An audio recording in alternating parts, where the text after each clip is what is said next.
네, 안녕하세요, 소장님. 네, 여기 그 동대문구청 그 인근인 것 같아요. 네네네. 네, 제가 그 뭐 인근이에요. 일대라고 하니까 그냥 그쪽 주변에서 놓고 얘기를 드릴게요. 네네. 여기 주변인데 여기를 그러면은 지금 투자로만 가지고 계신 거예요? 네네. 투자로 언제 매수하셨어요? 19년도예요. 19년도요? 네, 11월 달에 등기가 났어요. 19년 11월. 네네. 11월. 그럼 면적은 한 어느 정도 되는 거예요? 면적은 네. 그 대지 면적은 한 5평 정도 되고요. 대지가 5평 정도 되고요. 네, 그 전용 면적은 29.84 그 정도 되고. 20.84요? 29.84. 29.84. 그러니까 한 9평 정도 되는 것 같아요. 건평이 그러면 한 뭐 9평인데 아마 확장평이 좀 들어갔을 거예요. 네네. 그래서 이제 뭐 투룸 이렇게 구조가 나오는 거죠? 네, 투룸이죠. 네. 투룸 구조가 이렇게 나오는 건데 네네.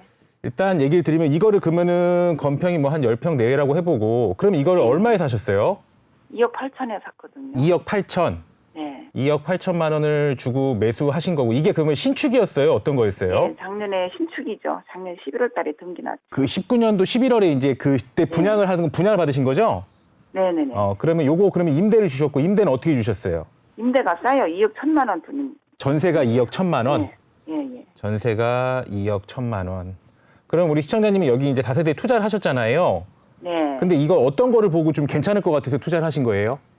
그 뭐 청량리 여기에 뭐 개발 그거를 보고 했는데 그 네. 수혜가 될지 모르겠네. 청량리 역의 개발? 예. 그냥 청량리 역의 개발? 네네네. 여기가 이제 청량리역이잖아요. 바로 위에가. 네네. 아무래도 이제 청량리 같은 경우가 교통적인 호재도 많이 있고요. 네. 그 주변으로 되게 원래 주거 환경이 되게 열악했었잖아요. 네. 열악했었는데 아무래도 이제 재개발 사업 이런 것들을 통해서 주변이 이제 열악했던 이런 것들이 좀 앞으로 많이 개선되면서 네. 여기가 이제 교통적으로 굉장히 호재가 많잖아요. 청량리가. 네네. 그러면서 그 주변이 열악했던 이런 환경들이 이렇게 주거 시설로 좀 변하게 되고요.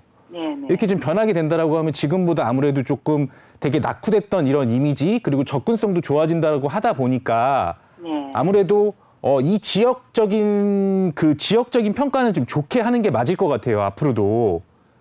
근데 네. 여기가 지금 39번지 일대잖아요. 네. 여기가 예전에 원래 그 재개발을 하려고 네, 했던 맞아요. 곳일 거예요. 예, 예, 예. 재개발을 하려고 13년도에 했다가 네, 해제가 됐다가. 해제가 돼버렸잖아요. 네. 재개발을 만약에 그러면 제가 얘기했던 대로 재개발을 이렇게 노후주택지들을 재개발을 만약에 한다라고 하면 네. 여기 지도에서 보이는 것처럼 청량리에 굉장히 큰 개발 호재들이 많고 그 주변으로 뭐 이렇게 뭐 주상복합이나 이런 사원이 것들을 고고고 막. 예. 개발도 하잖아요. 예. 그리고 여기 39번지 일대 여기 동대문구청 옆쪽에 이제 주택지를 만약에 개발을 해서 이제 아파트를 이렇게 짓게 된다라고 하면 네. 여기 열악했던 것도 다 없어지고 어떻게 우리가 있는 이쪽도 좀 주거 환경이 많이 개선되는 거잖아요.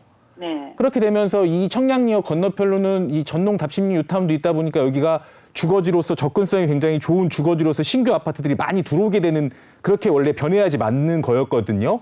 네. 근데 여기가 지금 우리가 가지고 있는 이 물건 자체가 여기가 해제가 돼 버렸어요. 예. 그러니까 정비구역 해제가 됐다라고 하는 건 일단 기본적으로 개발 사업을 지금은 하지 않겠다라는 소리잖아요. 예. 네. 그리고 제가 알기로는 여기가 주민들이 해제를 해달라고 해서 해제를 해준 거거든요. 주민들이. 그 전에. 그러니까 주민들이 뭐 우리 해제해 주세요. 그럼 막 해제를 많이 해줬었어요. 네. 그래서 어쨌든 정비구역이 지금 해제됐으니까 네. 어쨌든 우리 지역은 신규 아파트로 변화지는 지금 당장은 신규 아파트가 되는 건 아니잖아요. 네. 그러면 신규 아파트가 되는 건 아니었을 경우 지금 현재는 그런 건데 이거를 그럼 앞으로 좀 예상을 해본다라고 하면은 두 가지 중에 하나겠죠. 어떤 거냐면 원래 재개발을 추진하던 곳이었으니 네. 정말로 재개발을 다시 뭐 주민들이 그러니까 시간이 걸릴지언정 네. 정말 추진을 한다라고 하면 제가 얘기했던 것처럼 네. 청량리역도 좋아지고 그 주변도 좋아지고 우리까지 좋아진다라고 하면 사실 이거보다 좋은 게 없잖아요. 네. 근데 그렇게 될 수 있는 방법이 하나가 있는 거고 네. 두 번째 만약에 이렇게 다시 정비구역 추진을 못하고 만약에 지금 현 상태로 그대로 간다 예. 이렇게 되면 어떻게 될까요? 별로 발전성은 없겠죠. 그러니까 발전이 없다기보다 처음에 얘기 드린 대로 개발이 되거나 그 주변이 개선이 돼야 이 투자 수익이 엄청 좋게 나오는 거거든요. 예. 근데 만약에 이런 개발에 대한 기대감이 없이 그냥 이대로만 만약에 그 시간이 흘러서 그냥 이대로만 간다라고 네. 한다면 제가 얘기했던 역까지예요. 어디까지냐면 그냥 청량리역이 지금보다 교통이 좋아지는 건 사실이잖아요. 네. 우리 집이 뭐 개발이 되건 안 되건을 떠나서 청량리역은 좋아질 거잖아요. 네. 그리고 그 주변도 제가 얘기했던 것처럼 이렇게 좀 열악했던 시설들이 좀 이렇게 깨끗한 주거 시설로 좀 바뀌고 주거 지역이 된다라고 하면 네. 그냥 교통편 좋은 주거지일 거 아니에요, 서울에서. 네. 그렇게 된다라고 하면 청량리의 이런 뭐 지가라든가 토지 가격이라든가 이런 것들이 어떻게 될까요? 올라가겠죠. 아무래도 토지 가격이 좀 올라가겠죠. 네. 토지 가격들이 올라간다라고 하는 건 기본적으로 딱 정비례하게 올라가진 않지만 아무래도 그 지역에 있는 집값들이 좀 올라갈 수 있는 요인이거든요. 네. 근데 중요한 건 뭐냐면 이렇게 토지 가격만 올라가는 건 사실 그렇게 오름폭이 크지 않아요.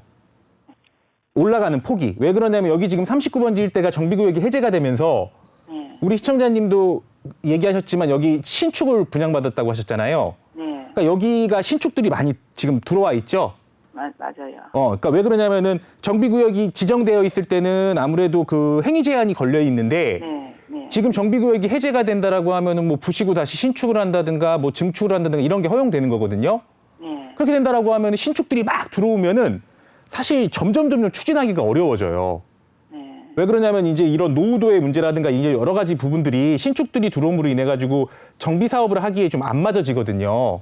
네. 그렇게 된다라고 하면 사실 지금에서는 뭐 정비구역이 될 거니까 기다려라 이렇게 얘기하기 좀 그럴 것 같고요. 네. 그냥 전망을 한다라고 하면 청량리는 앞으로 좋아지는 지역이니까 아무래도 이런 토지 가격의 상승 그리고 전세가 상승 이렇게 된다라고 하면 우리 그런 빌라들도 조금씩 금액은 상승할 수는 있지만 네. 무슨 개발을 기대하는 이런 정도의 그런 시세 차익은 안 나올 거란 소리예요. 네. 네. 그래서 지금 만약에 한 2억 8천에 매수를 해서 2억 1천만 원에 투자를 한 거라면 한 7천만 원 정도 투자된 거잖아요. 네. 네. 그럼 지금 혹시 그 신축들의 시세는 좀 알아보셨어요? 좀 올랐다 하더라고요. 어느 정도 올랐대요? 어느 정도인지 몰라도 좀 올랐다고는 해요. 좀 올랐다라고 하면 아마 제가 봤을 때는 19년도 11월이면 네. 여기가 무슨 이렇게 개발되는 지역이 아니잖아요. 네. 그러니까 조금 올랐다라고 하면 지금 올랐다라고 하면 한 3억 초반 정도 될 거예요. 네. 한 3억 초반 정도 뭐 이제 분양하는 건 뭐 더 높을 수도 있는데 네. 지금 뭐 나오는 것들이 3억 초반 정도 됐다라고 하면 지금 한 1년 몇 개월 지났는데 한 2, 3천 이렇게 올라간 거잖아요. 네. 그러니까 사실 그 정도의 폭이라는 거예요. 그래서 이거는 제 생각으로는 근데 이제 이게 가지고 있음으로 인해서 예. 요즘에는 이 다주택자들이 규제가 많이 있잖아요. 취득세도 있고 뭐도 있고. 예. 그러다 보니까 임대사업자 혹시 내셨어요? 임대사업자를 냈는데 네. 19년도 11월 1일에 냈는데 그게 종합부동산 합산 배제해서 제외됐어요. 늦었기 18년도 그 이전이 아니기 때문에. 네. 그리고 좀 다가구 하나가 있기 때문에 네. 그 1억에 대한 종합부동산세가 나왔더라고요. 아, 그래요? 예. 그러니까 그래서 그때 이걸 임대사업자를 네. 8년 아니면 9년짜리를 10년짜리를 냈는데 네. 이거를 임대사업자를 뭐 해제를 하면 돈 벌금이 많이 나오잖아요. 한 3만 원 나온다며요. 그렇죠. 과태료가 나오는 예, 거죠. 과태료. 네. 그래서 이거를 그냥 10년 후까지 가져가야 되는 건지. 네. 그러니까 10년 후까지 가져간다라고 하면 이런 건 있는 거예요. 임대사업자에 대한 뭐 이런 뭐 장기보험 네. 특별공제나 이런 건 있는데 네. 사실 이걸로 인해서 만약에 우리 지금 살고 있는 집이나 다른 걸 할 때 이런 게 좀 걸림돌이 될 수가 있는 거죠. 이걸로 인해서. 그러니까 지금 제가 현재 다가구를 13년도에 구입해가지고 지금까지 거기서 살고 있는데 네. 이것 때문에 네. 이거 만약에 팔 때에 뭐 팔거나 어쩌게 할 때에 뭐 지장이 있죠. 아무래도 지장이 계속적으로 이거는 따라오죠. 주택수는 포함이 안 되지만 종합부동산세가 네. 그것이 문제인 것 같아요. 그러니까 아무래도 배제가 안 되는 상황인 예, 거죠. 배제가 안 되니까. 네. 예. 그러니까 계속 합산이 되니까 세금 보유세 부분이 계속 나오는 거죠. 그렇죠. 재산세하고 종합부동산세가. 그래서 요거는 이제 근데 이제 만약에 그것도 움직이지 않고 한다라고 하면 보유를 하셔도 되는데 예. 이거는 사실 계속 가져갈 물건은 아니에요. 계속적으로. 그래서 요거를 지금 현재로 한다라고 하면은 아마 그 과태료 부분이 좀 크게 부담을 작용하실 거예요. 그렇죠. 과태료 부분으로 작용을 할 거니까 사실 뭐 그냥 임대사업자한테 매도를 한다거나 아니면은 그 임대기간 절반 지난 다음에 동의 얻어서 그 임대사업자를 그만하셔야 되거든요. 아, 현재 살고 있는 저 임차인한테 동의를 얻어가지고. 네, 그러니까 절반이 그 임대사업자 기간의 절반이 지난 다음에. 아, 5년이 지나야 되잖아요. 4년이나 네, 절반이 지난 다음에 동의를 얻어서 이제 말소할 수는 있거든요. 아. 그러면 이제 그 전에 그냥 임대사업자한테 매도를 한다거나 아니면 그때 동의를 얻어갖고 말소하거나 이렇게 해서 좀 정리를 하셔야 돼요, 이거는. 근데 만약에 그 네. 5년이나 4년 지나고 중간에 말소를 하면은 네. 내가 이게 세금 낼 때에 그 취득세에 대한 감면받은 금액 네. 그건 어떻게 도로 다 토해내야 되는 건가요? 그러니까 이제 그 부분은 다시 다 내가 세금적인 혜택을 본 건 다시 다 내야 되는 거예요. 아, 혜택 보고 네. 다 토해내야 근데 되는 이제 그 거고. 부분을 떠나서 기본적으로 요거는 매도를 하시는 게 맞을 것 같아요. 아, 그러니까 시간을 조금 계획을 좀 세워두신 다음에 요거는 매도하시는 걸로 그렇게 좀 정리 좀 할게요. 아, 네. 그랬는데요. 네. 이게 지금 세입자가 이제 10월 28일 나면 2년인데 네. 이제 임대사업자를 냈기 때문에 전세금을 5%뿐이 못 올리잖아요. 그렇죠. 근데 이제 이게 또 2년이 임대차 보호법이 4년이 된 거잖아요. 네. 세입자가 더 살겠다면 앞으로 이제 2년을 더 살 수 있는 거잖아요. 네. 예. 그러면은 그때도 4년 돼 갖고도 5%뿐이 못 올리는 그렇죠. 그 임대사업자는 계속 5%예요. 5% 계속 네. 5%예요. 네. 그 세입자가 바뀌어도 5%. 아, 그러니까 세입자가 바뀌어도 5%인데 임대사업자는 그 5% 상한선을 지키지 않으면 예. 임대사업자에 대한 혜택이 없어요.